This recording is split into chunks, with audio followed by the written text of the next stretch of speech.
السلام علیکم همدیاران عزیز و ارجمند بینندگان عالی قدر. گروه جادی برنامه دوست داشتهتان رنگین کمان خیلی خوشنود و سرافرازند که نگاه های گرم شما به برنامه ما نگران است. امیدواریم لحظه هایی که همراه ما هستید هرگز بی ثمر نمی رود. امروز در جریان برنامه ما درباره فعالیت دانشگاه آموزگار تیارکنی شهر چرچق ولایت تاشکند، اینچنین درباره همکاری دوستی دو خلق بزرگ در تمثال علیشیر نوایی و عبدالرحمن جامی تنین انداز می گردد و همچنین شاه و شاعر بابور کایه می نماییم. متوجه باشید. روزی تشریفمان به دانشگاه چاره‌بینی مدنی معرفی بخشیده به سال دستگیری جوانان و تجارت تحت عنوان با جوانان به سوی آینده برگزار گشت. واخوری با تشبث مرکز ملی مدنی تاجیکان ازبکستان عملی گشت. از روی نقشه کاری مرکز ملی فرهنگی تاجیکان ازبکستان ما تصمیم گرفتیم که بخشیده به سال جوانان و دستگیری صاحبکاری در آینده با جوانان ما تصمیم گرفتیم که امروز یک چاره‌بینی مدنی معرفتی برگزار کنیم. مقصد از این حصه خود را برای ترقیات ازبکستان نو گذاشتن و جوانان را به صاحبکاری و به زمان هم نفس شدن کمک دادن، راه نشان دادن. امروز دانشجویان از این چاره‌بینی بسیار خلاصه‌های نقص میبرند، چون خیلی که میدونیم اینها از این گونه چاره‌بینی ها با زمان هم نفس زندگی کنی را می‌آموزند. البته و مقصد ما هم همین است.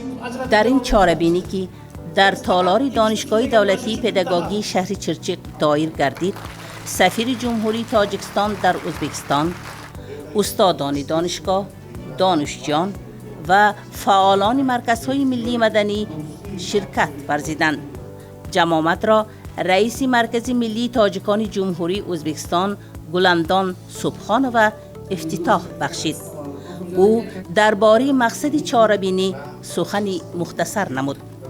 در ادامه تدبیر سفیر جمهوری تاجیکستان در ازبکستان عبدالجبار رحمانزاده عایدی همکاری‌های ثمره‌بخش دو جمهوری برآمد نمود. ذکر گشت که چنین واخوری‌ها برای در جامعه موقع خود را پیدا نمودن جوانان صاحب استعداد مساعدت خواهد کرد. ما به این تدبیر تشریف آوردیم. در این تدبیر از همه ملت ها برآمدها کرده شدند. مثلا از کریس ها، قزاق ها، تاجیک ها، ازبک ها، رقص های تاجیکانه برآمد کرده شد. سرود و غزل های قزاقانه گفته شد. حتی که با اشتراک کریس ها شعرهای ازبکانه خودمان اجرا کرده شد. ما از این بسیار خرسند شدیم. اگر همین خیلی تدبیرها و جماعت ها چاره‌بینی ها بسیار شده است، دل ما دانشجویان باز بالاتر برداشته می شود و برای باز هم مستحکم کردن دستی این خلق ها خدمت می کند. این خیلی تدبیرها بسیار شده است. ما بسیار به درس ها و اشتیاقمند گردیده در دایره درس در دایره دوستانمون گفته شوقمند شده می گردیم. حاضرین درباره دوستی خلقای ازبکستان با ممنونیت سخن کردند. یک گروه دانشجویان از اشعار شاعران، غزل‌های تاجیکی و ازبکی قرائت نمودند. سرود و رقص‌های دلپذیر و دلاشوب چاره‌بینی را حسن و شکوهی تازه بخشید. Chirchiq davlat pedagogika universitetida ko'plab yo'nalishlar mavjud bo'lib, jumladan gumanitar fanlar fakultetida bir nechta yo'nalishlar bo'yicha mutaxassislar tayyorlanadi. Ularning ichida tojik filologiyasi, qozoq filologiyasi, rus filologiyasi, o'zbek tillari qatorida alohida o'qitiladi. Mana shu yo'nalishlarda ham mutaxassislar tayyorlanmoqda. Asosiysi bu yerda o'sha millatlarni do'stligini kuylash, millatlar o'rtasidagi ahil inoqchilik bir qarashlarni yanada kuchaytirish, rivojlantirish va mana shu asnoda bilimlar berib boriladi. السلام علیکم. السلام علیکم. نظم شما معلم. باید گرم در آغوش گیر، رسم خوبی تاجیکان را گم مکن. خوش آمدید. خوشبخت باشید. همه شما خوب هستین؟ میشناسید نه؟ بفکرم حاجت باش همه تو ناز میشناسن برنده گفتارهای تاجیکی تلویزیون ازبکستان چندین سال باز همه خدمت مردم ما به خصوص وکیل ملت ما را کرده ایستادگی. من گذشته از این صاحب عنوان دوستی خلق‌ها شرافت جایزه میشوم. امروز من با مقصد شناسایی با شما یک صحبت دایر به دوستی جامعه نوایی که به قریب روز تولد نوایی را پیشواز میگی به همین مقصد میگی. خسته نباشین. خواندن ها چه خیلی؟ خیلی خوب صحبت میکنیم پس.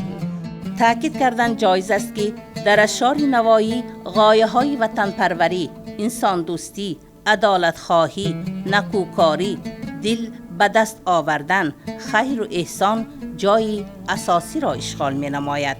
یکی از اثرهای بیزوال نوایی خمسة المتحیرین نام داشته به استادش عبدالرحمن جامی بخشیده شده است که برای آموزش رابطه های ادبی خلقای ازبک و تاجیک منبع اساسی است. وقتی که درباره دوستی خلقای ازبک و تاجیک سخن میکنیم به واسطه پیش نظر ما جامی و نوایی جلوگر میشوند. البته در سیمای انا همین دو شخص ما فضیلت‌های بهترین دوستی دو خلق را میبینیم. البته در نوبت خود نوایی از جامی و جامی از نوایی تاثیر گرفته، تاثیر پذیرفته، اثرها آفریدند. خصوصا بعضی اثرهایی که جامی نوشته است با مصلحت نوایی بود و بعضی اثرهایی که نوایی می نوشت البته از نظر جامی می گذرانید. عموما در ایجادات هر دو ادیب ما مسئله های مشترک را هم دیده می توانیم. مثلا مسئله های انسان دوستی، ترغیب علم و دانش، معرفت، صلح و صفا، تینجی و غیره ها که در ایجادات هر دو ادیب هم قریب که یک خیل صدا می دهند. این البته به واسطه از تاثیر همدیگری آنها دلالت می دهد. در ادبیات خلقهای عالم این گونه جریان را دیدن مشکل است که نماینده ادبیات یک خلق با نماینده ادبیات خلق دیگر استاد و شاگرد باشند یا که دوست و همکار باشند و این یگانه تنها در ادبیات تاجیک و ازبک دیده می شود. دانشجویان عزیز، ما حالا در آستانه ماه فوریه قرار داریم و در ماه فوریه ما زادروز دو شاعر و نویسنده بزرگ جشن میگیریم. اینا کیا هستند؟ نظام‌الدین علیشیر نوایی، زهیرالدین محمد بابر. بله، درباره نوایی و دوستی نوایی جامی و البته اثرهای بابر شما معلومات دارید؟ بله. بهتون با هم کم بینندگان را هم آشنا می‌سازیم. مرحمت. می توان گفت که یکی از شاه اثرهای تاریخی، جغرافیایی و سرگذشتی که در ردیف سفرنامه ناصر خسرو کابادیانی می ایستد، این اثر مشهور بابرنامه می باشد. این اثر درباره سرگذشت خود بابر و درباره شخصیت‌های بزرگ این سرزمین، خصوصا سرزمین ما آسیای مرکزی و درباره جایهای تاریخی، شهرهای ورارود معلومات‌های نایاب و گران ارزش را می‌دهد. این اثر خالصانه از طرف بابر نوشته شده است و نسبت به دیگر اثرهای تاریخی اعتمادناکتر می‌باشد. اثر بابرنامه زهیرالدین محمد بابر را شخصا خود من هنگامی که در مکتب تحصیل می‌کردم خوانده بودم و به تمام بینندگان هم توصیه می‌دهم که یکی از بهترین اثرها هست، حتما مطالعه نمایند. در آن درباره شهرهای اندیجان، مرغیلان، سمرقند، کابل و بعضی از جاهای سرزمین هند معلومات‌ها به دست آوردنتان ممکن است. اثر با زبان ساده ازبکی چغتایی نوشته شده است و به زبان فارسی تاجیکی هم ترجمه و نشر شده است. آفرین. خب درباره نوایی که چی گفته میتواند؟ درباره نوایی من میگم ما میدونیم یکی از شاعر زبردستی ترک و ازبک یعنی فارس تاجیک این میر علیشیر نوایی می باشد که علیشیر نوایی اساسگذار ادبیات کلاسیک ازبک بوده. او سال 9 فوریه 1441 در هرات یعنی در افغانستان حاضر تولد شده است. استاد او عبدالرحمن جامی بوده. یکی از شاه اثر او خمسه می باشد.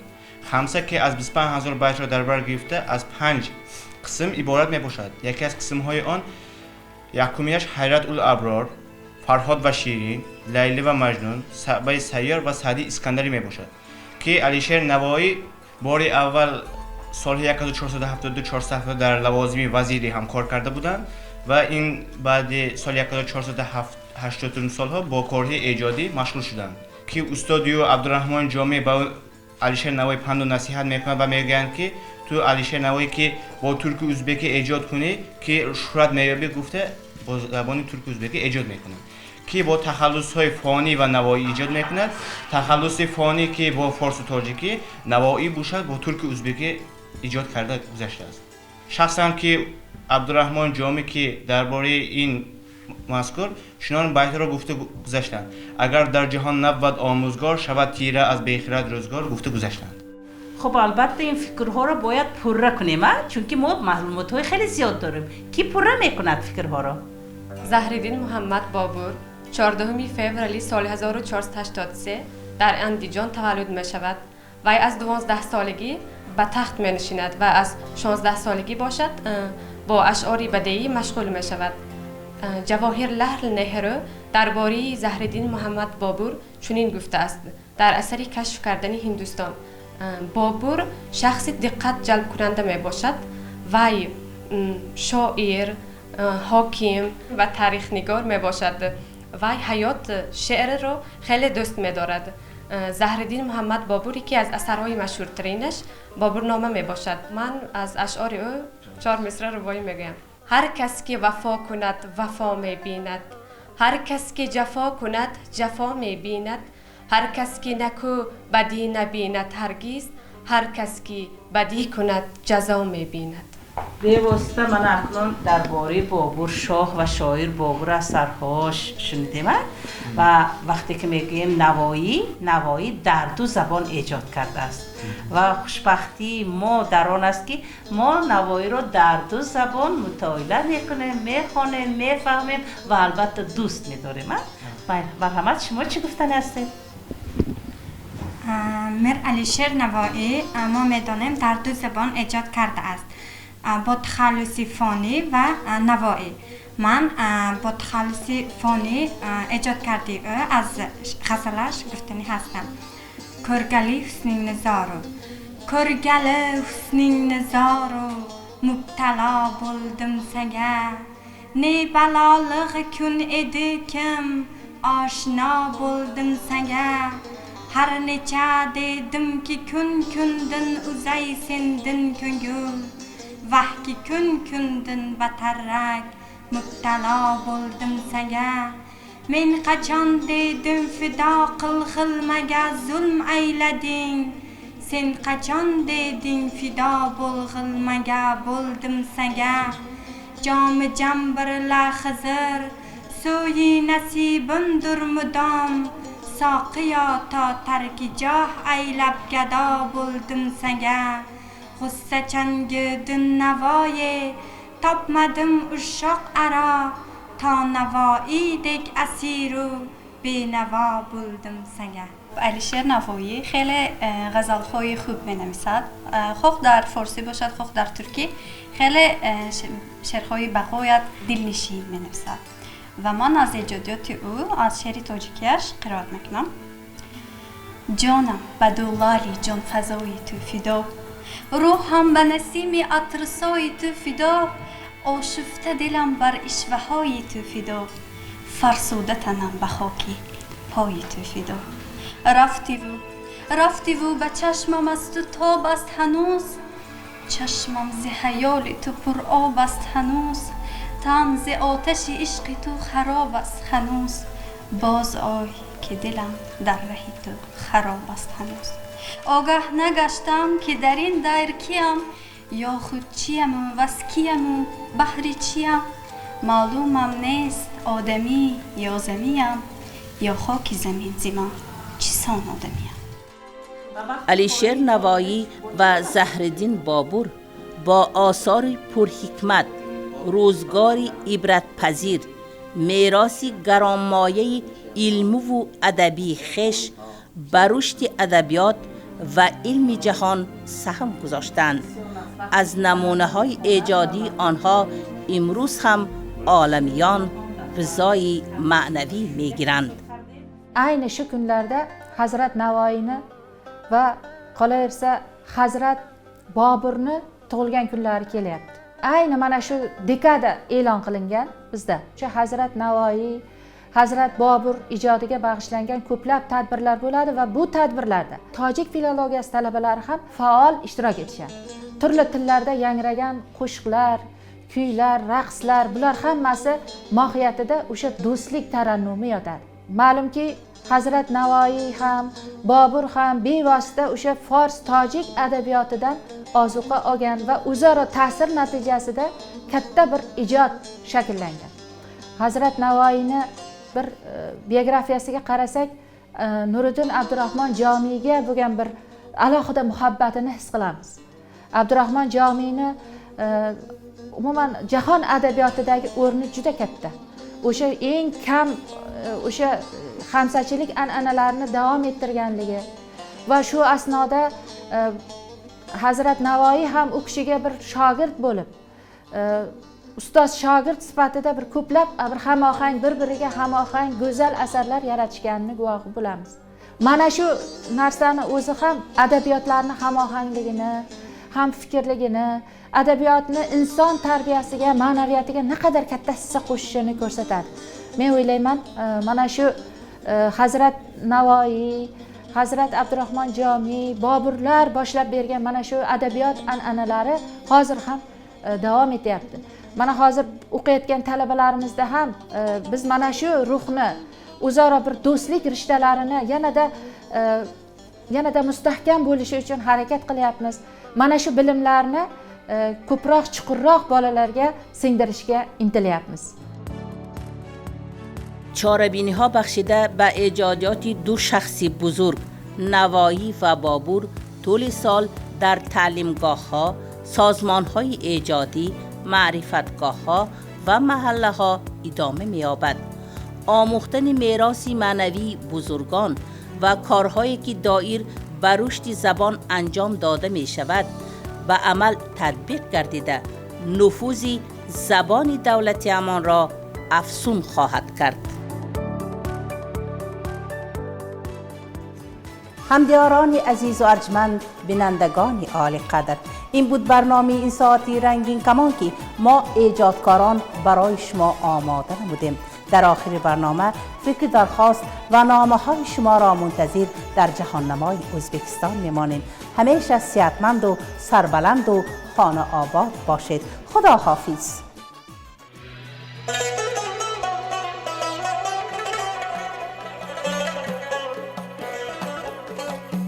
کشته من رقصاتون، رقصای به بهاتون، کشته من رقصاتون، رقصای به بهاتون، آستینه چرگردونت مرم ده آستیناتون، مرم ده آستیناتون، آستینه چرگردونت مرم ده آستیناتون، مرم ده آستیناتون.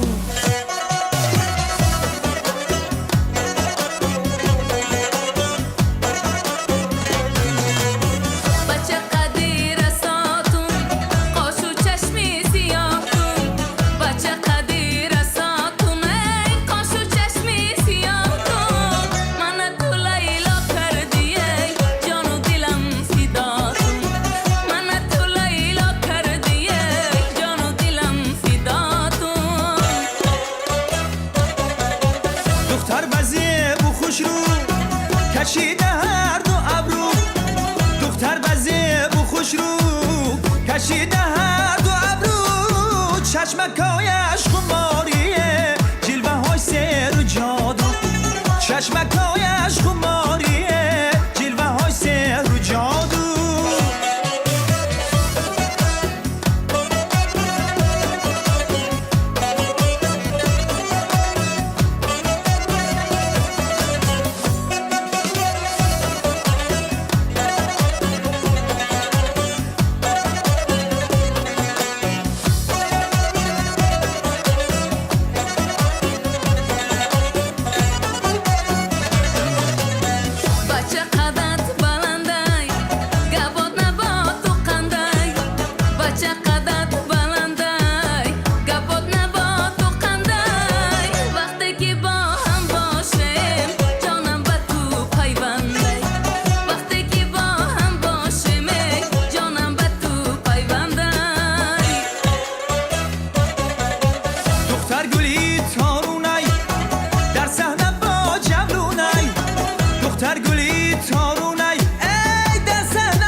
چشمای دختره لایق بری مجنونه